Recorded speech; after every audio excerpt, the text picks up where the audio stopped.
Hello, my name is Pastor Chris, and I would like to welcome you to St. Michael's Mission. It's with great elation that I announce the formation of his ministry, which I am led to call St. Michael's Mission. The clarity that had avoided me over the past months finally became clear by the grace of God, who waited patiently for me to listen and understand His leading. The mission statement for St. Michael's Mission is very simple. We have enough saints. What we need are warriors. By this, I mean people of courage, of passion, who believe in the undiluted Word of God, who will raise their voice and loudly shout out against the persecution of our faith. Saints, for the moment we're good. We need those warriors. This first podcast was inspired by a remembrance of the thematic two lines from the poem by the Welsh poet Dylan Thomas. The two repetitive thematic lines are, "Do not go gentle into that good night," and "Rage, rage against the dying of the light." Now granted, that poem was Dylan's urging of his father to not give up and yield to the final night of death. But let's use those lines out of that context and apply them to our faith. Christianity is under attack like never before. Churches worldwide continue to dwindle in attendance. A huge chasm exists between what is acceptable in the treatment of Christians as opposed to other religions. Small example, in 1987, artist and photographer Andres Serrano put a little statue of Jesus Christ on the cross in a jar of his own urine and called it art, and the public responded with nothing more than a small vocal protest of that act. After being displayed in numerous galleries for 25 years, it was put on display at a gallery in New York in 2012. Now, in today's world, if you or I did the same with the Quran, there would be an uprising, and our lives and the lives of our families would be threatened and at risk.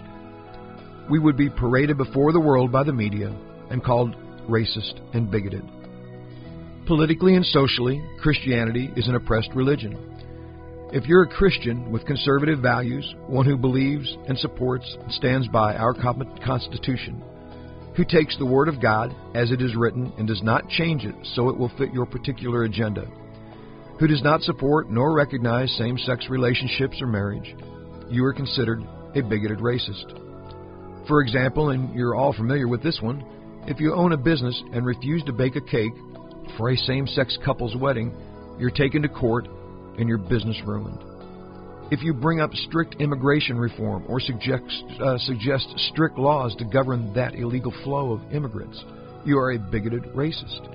If you publicly speak out against Sharia law, you are a bigoted racist, etc., etc., etc. In our churches, we listen to the health and wealth gospel, the gospel of success, and any other gospel of progressive thought and change that someone wants to substitute for the absolute Word of God. What has happened to us? Where and when did this start, and why have we and why do we continue to tolerate and accept it? While a worldwide research study has shown that those of faith seem to be retaining their faith in God, church attendance as a whole dwindles every year. Yet we continue to do these same old things to quote-unquote build the church. In an attempt to boost attendance and the membership, as I previously stated, many churches have fallen to providing the health and wealth gospel or gospel of success for their congregants, many times using an entertainment praise and worship format, fog lighting, special effects, playing music that for the most part was not written for corporate singing but for concerts. In an effort to reach people beyond the walls of the church, many churches stream their services online. Now, while I find nothing wrong with this, I do when they reach the point that they are marketing the stream in an attempt to target a particular demographic. Where are the church leaders of courage? Where are the church leaders who continually and loudly support Israel? Where are the church leaders who will tackle the hard subjects? Where are the church leaders who are not afraid at times to take a hard edge with their congregants? Where are the church leaders willing to stand up and be heard loudly and publicly on the decaying morals of our society? And where are the church leaders who are willing to also loudly and publicly engage the battle with radical Islam? You won't find many today. There are a few around, but on a whole, they've fallen by the wayside, with the advent of quote-unquote progressive religion, as well as the corporate church model. Our churches more and more espouse, promote, and teach a leadership culture as opposed to a discipleship culture. Leadership development programs are more often volunteer pipelines run by managers, not leaders. Effectiveness and truth give way to efficiency in business. Read some of Mike Breen's writings, then look through that filter at your own church. Is it efficient or is it effective? Let's talk about a couple church models. There are many, but the most prevalent seem to be the family and corporate model. A family model church believes that to be an authentic church family through which God can move and act necessitates remaining small. Healthy families are relationally connected, and a person can realistically only cultivate and maintain a limited number of those relationships. A family church is a go and be church. When the congregation rises to a certain number, and I am greatly simplifying the process, some of the congregants are sent off to form another family church. In that way, the root church stays small, and other family model churches are started to further spread the gospel. The larger churches, the mega churches, tend to follow the corporate model. They are the come and see churches. Many satellite out, duplicating services, typified by coffee bars, food bars, large shops where you can purchase any number of different items.